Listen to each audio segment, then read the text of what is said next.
Bueno, hola, ¿qué tal? Mi nombre es Luzmeri Díaz Gamba y mi compañera. Mucho gusto, yo soy Natalia Zavala. Somos estudiantes de la asignatura Finanzas Públicas, séptimo semestre en la Escuela Superior de Administración Pública. El día de hoy vamos a realizarle una pequeña entrevista al señor Jainer Eduardo Pinilla Amaya. Mucho gusto. Hola Luz, ¿cómo estás? Muy bien. Él es ingeniero civil. Anteriormente nosotros le pusimos en contexto la información del caso. Sin embargo, mi compañera los mantendrá al tanto sobre más o menos de qué trata. Queremos poner, como dijo mi compañera, un poco en contexto de lo que se trata la entrevista y por lo tanto que pues se basa en un caso que está ubicado en el municipio de Llanito Hermoso, en donde pues trata sobre una contratación de obra pública, en donde pues se quiere construir una carretera en la zona rural, que pues de acuerdo con el contratista de la obra, dice que se detiene como tal la ejecución por condiciones climáticas durante 3 meses. Entonces, generando así el incumplimiento en la entrega establecida en el contrato. Entonces, pues debido a esto se generó una modificación en la fecha de entrega mediante una prórroga o suspensión. Entonces, debido a esto queremos hacerle unas preguntas al ingeniero. Entonces, iniciamos. Ok, la primera pregunta es dentro de los elementos del ciclo presupuestal. ¿Cuáles puedes mencionar que se presentaron algunas fallas? Bueno, Luz, el ciclo presupuestal a nivel público tiene diferentes elementos, pero basados en el estudio de caso que ustedes pues comentan anteriormente, principalmente se ve involucrado todo lo que es la ejecución presupuestal, porque si estamos viendo pues no se va a cumplir esa ejecución en la vigencia presupuestal y el compromiso presupuestal adquirido inicialmente. Segundo, otro elemento que pudo haber fallado ahí y debemos relacionarlo es el tema del seguimiento y control, ya que de pronto no fue estricto ni el seguimiento ni físico a la obra, ni financiero en cuanto al pago de recursos, porque no se va a ejecutar dentro de la vigencia dentro de la cual se planeó inicialmente. Asimismo, vamos a tener una modificación al presupuesto, ya que al modificarse el contrato se menciona de que a través de un acto administrativo como una prórroga o una suspensión se va a modificar el contrato, lo que asimismo pues genera una afectación presupuestal, ya que se va a crear una vigencia futura, que hará una reserva presupuestal, porque bien menciona el caso que la liquidación del contrato o el pago total del contrato se hará hasta el año siguiente. Y finalmente, pues el otro elemento que va relacionado también con el pago es la liquidación de ese presupuesto, porque no se va a liquidar para la vigencia presupuestal para la cual se adquirió ese compromiso. Ok. Ya como segunda pregunta tenemos, ¿considera su merced que se violó el principio presupuestal de la anualidad?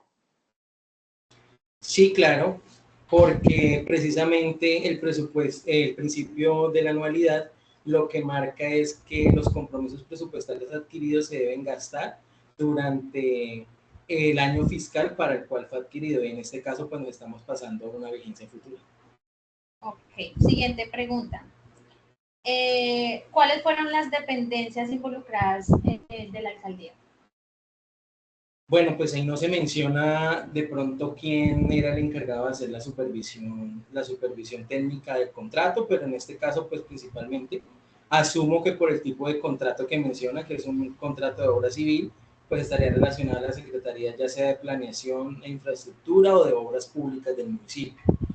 Y ligada a esa por el tema presupuestal, todo el tema de pagos y de liquidaciones, pues directamente a Hacienda Municipal o Tesorería Municipal, quien haga las veces en el caso del municipio del estudio. Okay. En materia contractual, ¿qué aspectos su merced considera que se deben tener en cuenta? Bueno, pues principalmente en cuanto al contrato, yo pensaría que si bien todos los contratos de obra pública, contratación de obra o cualquier tipo de contrato, pues por más estricta planeación y rigurosa planeación que se haga, todo lo que se pone sobre un papel no es exactamente lo que funciona en la realidad. Es decir, que todos los contratos siempre se ven sometidos a imprevistos y en este caso, pues algo que no podemos manejar o que muchas veces sale de las manos, que es el tema climático. Sin embargo, sí se debe tener en cuenta que se puede hacer un seguimiento a esos riesgos que están implicados dentro de la contratación. Es decir, si yo sé que voy a ir a un municipio donde tengo meses de lluvia, donde eso me puede generar, debe de tener una matriz de riesgos para que a su vez se le pueda hacer una mitigación a esos riesgos, que pienso que puede ser una de las cosas que faltaron aquí. Si bien tenemos unos riesgos que va a asumir ese contrato, toda la contratación en su materia, en una de sus cláusulas, relacionan una matriz de riesgos a la que el contratista se ve sometido y la cual pues se debe manejar para hacer una mitigación y que no se generen este tipo de efectos negativos que como lo es el tema de la reserva presupuestal, que para una entidad pública pues esto es algo que no se quiere porque pues se está haciendo un principio, una violación al principio de anualidad y todo ese tipo de cosas que ya nombramos.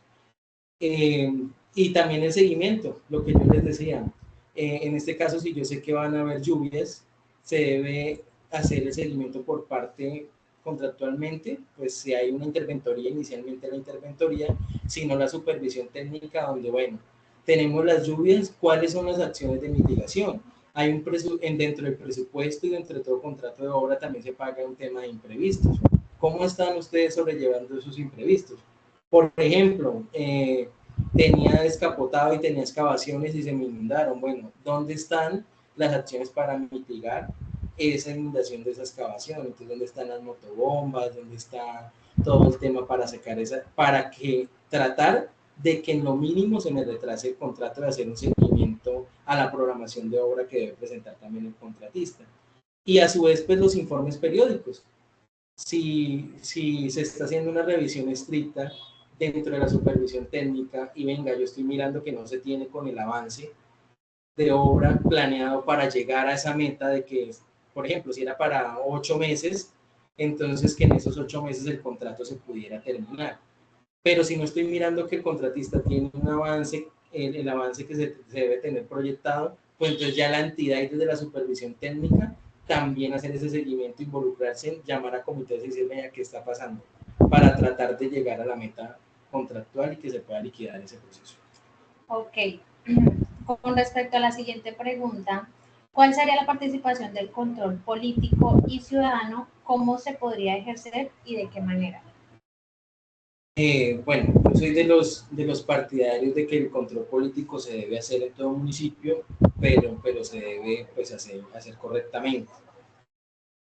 Pues sabemos que diferentes contextos políticos en diferentes regiones del municipio pues a veces son bastantes los choques entre quienes hacen el control y quienes están en ese momento asumiendo pues la administración de un municipio.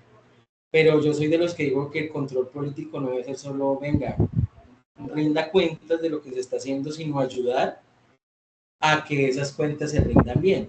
Es decir, en municipios de esta categoría, que son muchos en nuestro país, tienen muy baja capacidad administrativa. A veces un funcionario, una secretaría se queda corta a la hora de hacer seguimiento y control a los diferentes procesos contractuales que se lleven. Entonces, hacer comisiones de seguimiento. O sea, el consejo no es solo llamar a un funcionario a un debate de control político, que también es una de las herramientas que se usan para el control político, sino que los mismos entidades o las veedurías urbanas hagan ese seguimiento por ellos mismos, establezcan comisiones de seguimiento. Ellos, una veeduría, un consejo municipal es autónomo de solicitar informes directamente al contratista, así que ellos se involucren dentro del proceso, que de esta manera, digamos que las administraciones puedan tener una extensión de equipo afuera, pero no para ayudar solo a decir, venga, tropezó y vamos a caer sobre el tropiezo, sino que ayuden a que no se generen esos tropiezos desde el seguimiento y desde quienes hacen la contratación pública en las entidades. Bueno, ya como su merced lo mencionaba, pues en cuanto a los organismos de control, ¿qué papel tendrían esos organismos de control? Sobre el estudio de caso ya mencionado por ustedes, pues es claro que juegan un papel muy importante. En el caso de que las veedurías urbanas están conformadas por gente de la región. Igual normalmente los concejales o quienes hacen el control político son personas de la región. Bueno, si sabemos que este contrato, antes de cada contrato siempre se debe hacer una acta de socialización, asistamos a esas socializaciones previas a la iniciación del contrato. Bueno, contratista, la gente de la región sabe que llueve 4 meses en tal época. ¿Cómo usted va a afrontar eso? O suspendamos de una vez, no inicie el contrato todavía, estableciendo también en los debates públicos que se hacen para definir los presupuestos municipales. Venga, alcalde, si usted sabe que yo no firme contrato en esto, sáquelo en tal época. O sea, tratar de que la planeación, de que antes de que se generen los problemas, ese control político que se haga también ayude para mitigar desde un inicio. Si bien ya estamos en un caso como el del ejemplo, que ya la obra ya pues falló en la planeación y en la organización, en el seguimiento, pues venga, entonces, contratista, ¿cuáles son las acciones que usted está tomando? ¿Qué planea? ¿Qué propone la administración? Pero que sean ellos mismos los que se involucren desde un seguimiento de ellos mismos personal y no solamente recargar sobre quienes, porque ya bastante trabajo tienen los servidores públicos y las oficinas encargadas de hacer ese control. Entonces, venga, que ellos hagan parte de eso y se involucren para tratar a llevar soluciones a esas alcaldías o a esos supervisores para que tratar de que los problemas sean mínimos a la hora de, pues si hay que hacer una prórroga, si hay que hacer una suspensión, tratar de tomar las mejores soluciones, pero todos cooperando. Y pues haciendo uso de las herramientas que ellos tienen para hacer ese control, como lo es solicitar informes, solicitar socializaciones y hacer seguimiento a los funcionarios de la administración, a los funcionarios públicos. Ok. La siguiente pregunta es, ¿su merced está de acuerdo con el tema de las adiciones presupuestales? Sí, yo estoy de acuerdo cuando se justifica.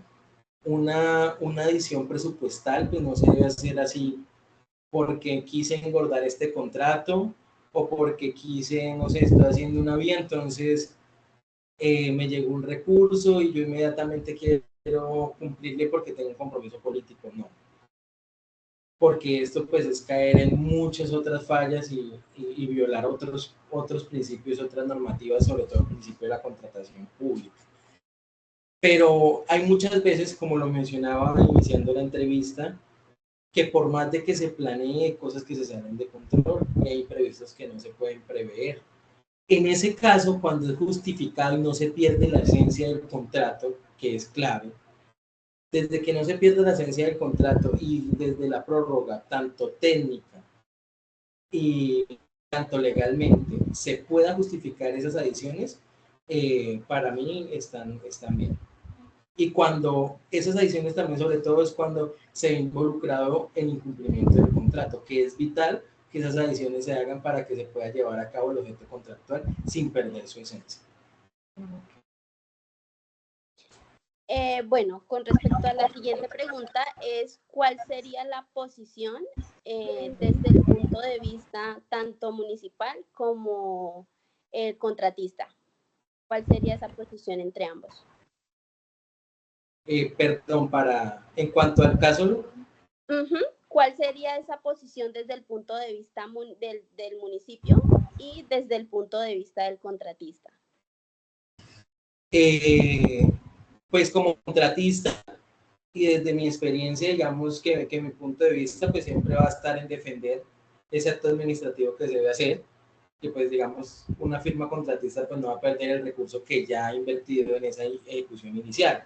Lo que uno hace en la solicitud es a la supervisión de la entidad para que uno pueda continuar ejecutando. Desde el punto de vista de la administración, pues si bien se está cometiendo ahí una falta, digamos que uno tampoco puede echar para atrás un proyecto por no hacer una continuidad presupuestal y dejar una reserva presupuestal.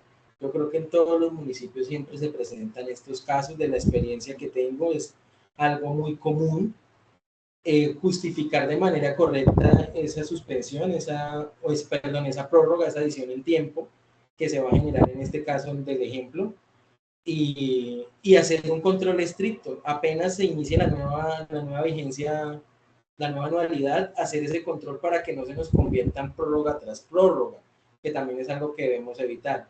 Listo, ya tuvimos un retraso de obra de unos meses por lluvias, venga, vamos a hacer esa prórroga, pero ¿dónde está el plan de acción, el plan de mitigación para que ya en el tiempo que le queda se pueda, y hacer como parte de la entidad un control exhaustivo sobre eso para que se cumpla y para que no se tenga que hacer otro acto administrativo después, y liquidar lo más rápido posible, dándole cumplimiento pues a todos los reglamentos, a todas las normativas que tenga la entidad.